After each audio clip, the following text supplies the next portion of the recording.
안녕하세요. 오늘은 지구과학원 신호완성 13강 내용 같이 보겠습니다. 개인적으로 저 13강 내용 좋아하는데요. 여기 특히 이제 외계 행성계 탐사 그 부분을 좀 좋아하는데, 일단 첫 번째 문제는 닮은꼴 1번부터 같이 볼게요. 생명 가능 지대 문제였습니다. 사실 어려운 문제 아닌데요. 이 문제에서 말씀드리고 싶은 게 딱 한 가지가 있는데, 우리가 이 스케일에 대해서 잘 고민을 해야 됩니다. 스케일이라는 건 뭐냐면, 우리가 일반적으로 아는 X축은 정수 단위의 스케일이에요. 1, 2, 3, 4, 5, 6, 7, 8, 9, 10. 그래서 그냥 우리가 딱 봤을 때, 이 문제를 봤을 때도 0부터 1까지, 그럼 중간에 0.5일 것 같단 말이에요. 제대로 보지 않는다면. 근데 잘 보시면 0.01, 0.1, 1 요런 스케일입니다. 이건 무슨 스케일이냐면 사실 10의 마이너스 2승, 10의 마이너스 1승, 10의 0승 요런 단계죠. 그러니까 이거를 이제 로그 스케일이라고 얘기를 하는데, 그러니까 일반적인 선형의 증가값이 아니라 얘는 완전 지수로 증가하는 거죠. 사실 값이 그래프가 있으면 이렇게 커지는 거죠. 스케일을 잘 보셔야 됩니다. 제가 첫 학교에 있을 때 9월 모의고사에서 그 문제가 나왔어요. 그때는 개정 전 교육과정이었는데, 그러니까 이것보다 한 단계 전 교육과정이었는데, 어쨌든 거기서도 그래프로 스케일 문제 묻는 내용이 있었거든요. 충분히 낼 수 있습니다. 그래서 이 문제 같은 경우에는 기억에 생명 가능지대의 폭은 가가 나보다 넓다 해서 나가 넓어 보이거든요. 색칠되어 있는 게. 근데 스케일이 달라요. 그러니까 왼쪽에 치우쳐져 있을수록 굉장히 작은 값이고, 오른쪽으로 갈수록 굉장히 큰 값이기 때문에 생명 가능지대의 폭은 가가 넓습니다. 그러니까 보이는 게 다가 아니죠. 작게 보인다고 실제로 폭이 좁은 게 아니라는 거죠. 그냥 우리가 알고 있는 내용을 토대로 살펴보면, 자, 주계열성을 중심별로 하는 생명 가능지대가 더 멀리 있는 생명 가능지대가 그 중심별의 광도가 큰 거고요. 광도가 클수록 생명 가능지대는 멀리 있고 폭이 넓다라는 지식은 알고 계실 거예요. 그렇게 생각해보면 당연히 답이 가인데, 아무 생각 없이 그림 보고 나를 고를 수도 있다는 얘기예요.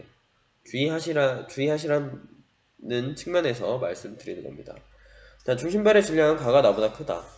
맞죠? 그러니까 니은에 동그라미를 했으면 기억을 엑스표를 한 나를 다시 돌아봐야 돼요. 뭔가 이상한데 하면서. 근데 왜 나가 넓지? 이러면서 뭔가가 잘못된 걸까를 잘 생각해 봐야 되는 거예요. 디귿. 단위 시간당 단위 면적에서 받는 복사 에너지량은 기억이 니은보다 많다. 자, 단위 시간당 단위 면적에서 받는 복사 에너지량은 결국에 행성이 주계열성으로부터 항성으로부터 받는 그 복사 에너지를 얘기하는 거죠. 그래서 뭘 따져주면 되냐면 생명 가능지대 안쪽에 있는지 바깥쪽에 있는지를 따지면 됩니다. 가를 보면 안쪽에 있죠. 기억이 안쪽에 있고 니은은 바깥쪽에 있어요. 그래서 기억이 니은보다 많다가 맞습니다. 이건 맞아요. 정답은 5번입니다. 단위 시간은 꼭 필요한 말은 아니지만 단위 면적이라는 말은 필요해요. 왜냐하면 행성의 표면적에 따라서 달라질 수 있는 거잖아요. 그래서 기억이 니은보다 많다를 맞다라고 해야 되겠습니다. 단위 면적이라는 말을 붙여야 그 행성의 표면적이 아닌 단순히 생명 가능지대로부터의 거리, 즉 물이 액체 상태로 존재하냐, 고체 상태로 존재하냐, 기체 상태로 존재하냐라는 그 질문과 같은 맥에 있다라고 생각하시면 되겠습니다. 정답은 5번이었고요. 다음 문제로 넘어가서요.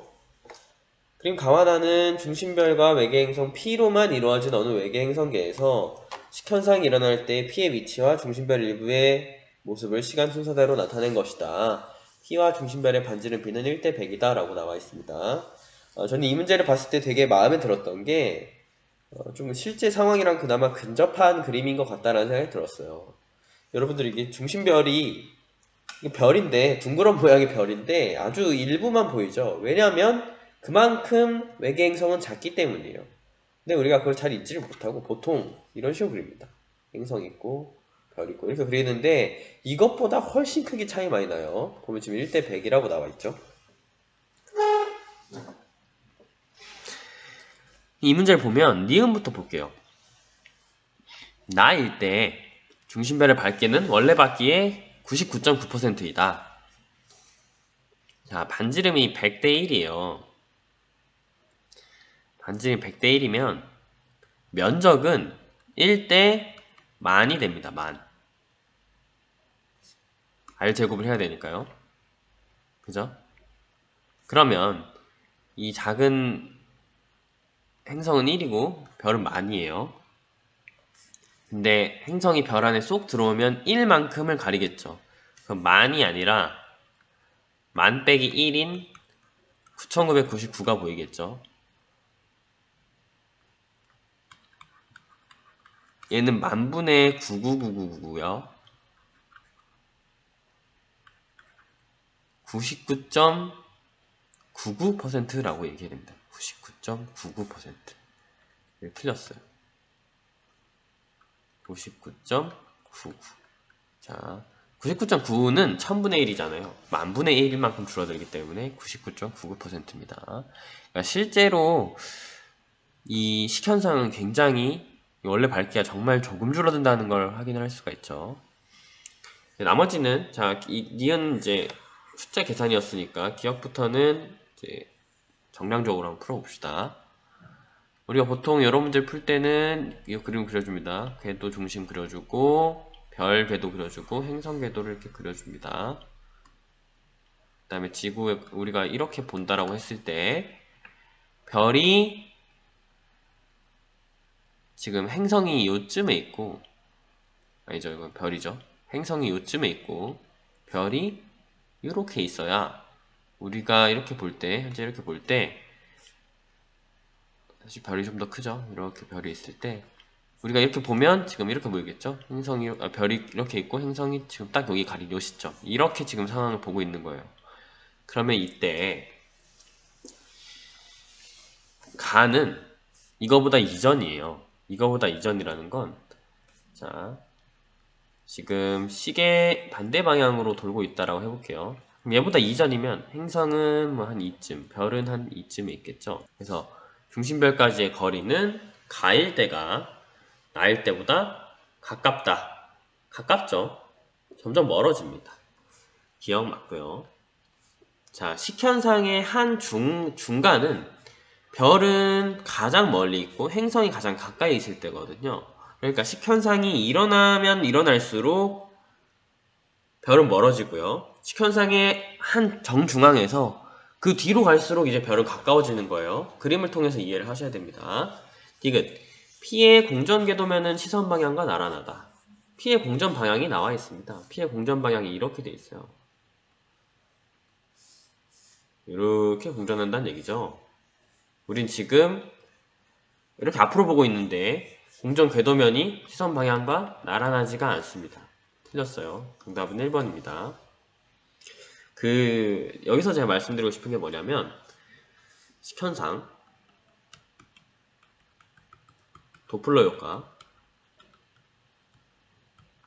얘네는 시선 방향과 수직이면 안 돼요. 수직이면 불가능합니다. 수직이면 불가능하다는 게 교과서에 실려있고 여러분들이 항상 배웠을 거예요. 중력 렌즈 효과는 상관없는데 얘네는 안 된다라는 걸 계속 배워서 근데 이 수직이 안 된다는 것과 나란해야 한다라는 거는 다른 얘기입니다. 얘도 아니라는 거예요. 나란해야 할 필요는 없어요. 나란하면 가장 효과가 극대화되긴 하지만 나란할 필요는 없습니다. 근데 식현상과 도플러 중에서 더 여기에 영향을 받는 게 뭐냐면 식현상이에요. 도플러 효과는 이론적으로는 수직이 아니면 가능합니다. 너무 값이 작아서 그렇지 가능한데요. 식현상은 어느 정도의 각도를 넘어가서 수직에 가까워지면 불가능합니다. 굳이 구분을 하자면 그래요. 식현상은 수직에 가까우면 아예 불가능, 이론적으로 불가능이고, 도플러 효과는 수직에 가깝더라도 이론적으로는 가능. 이해되시나요?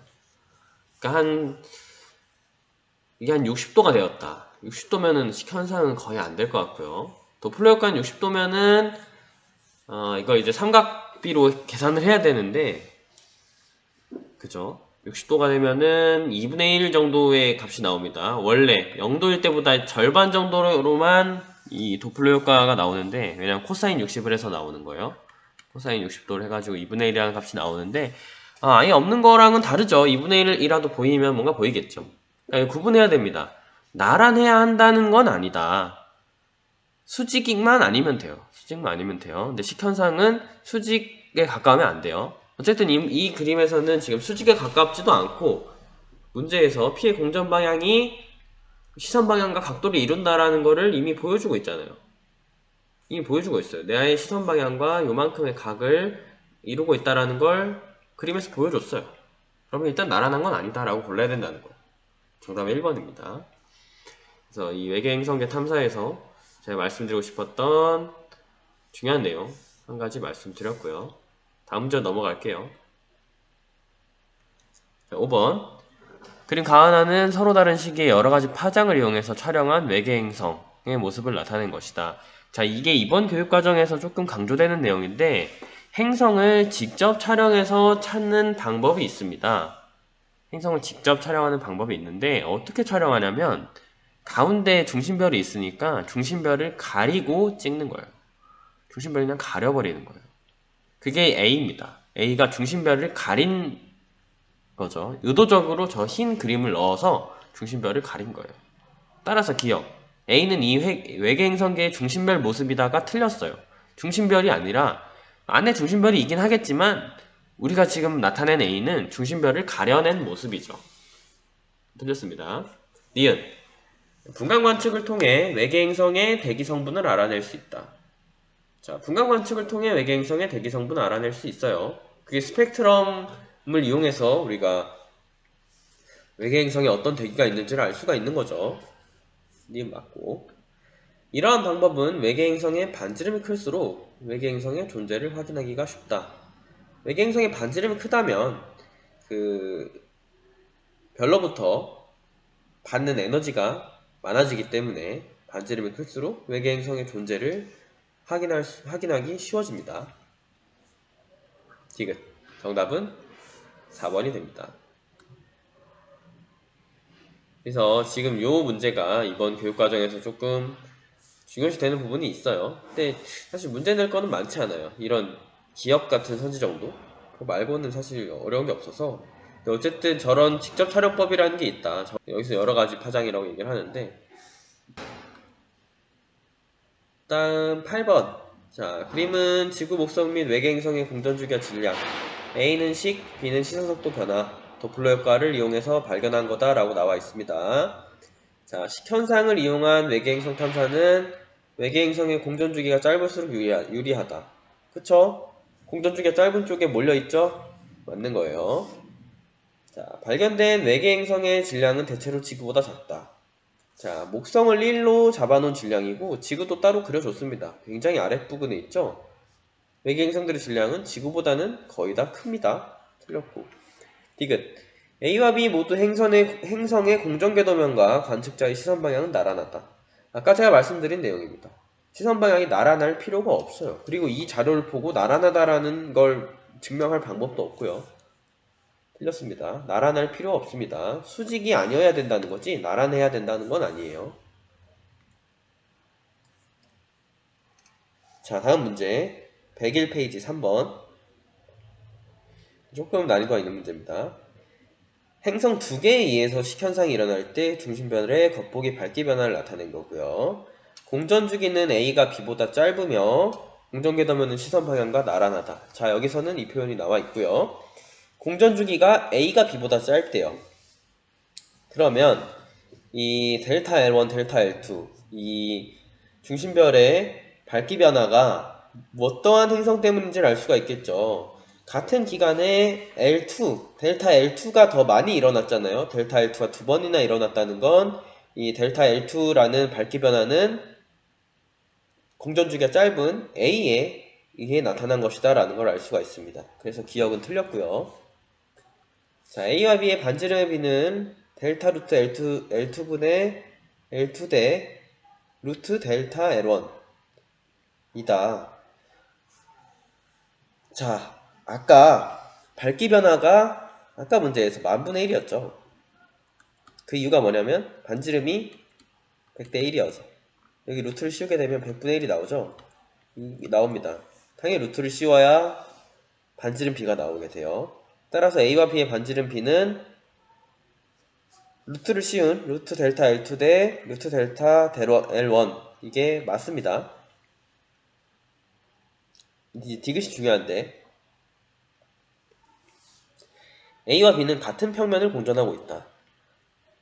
자, 공전 궤도면이 시선 방향과 나란하다고 해서 같은 평면을 공전할 필요는 없어요.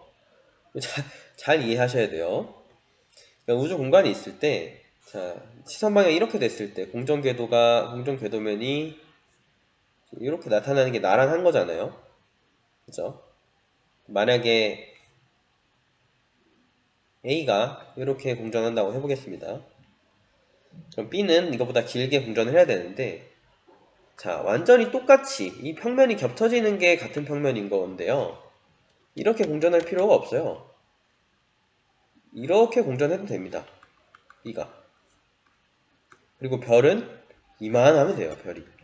이쪽에서 별이 이만해가지고 우리가 보는 시야에서는 별이 이렇게 있고 B가 이렇게 지나가고 A가 이렇게 지나가면 됩니다.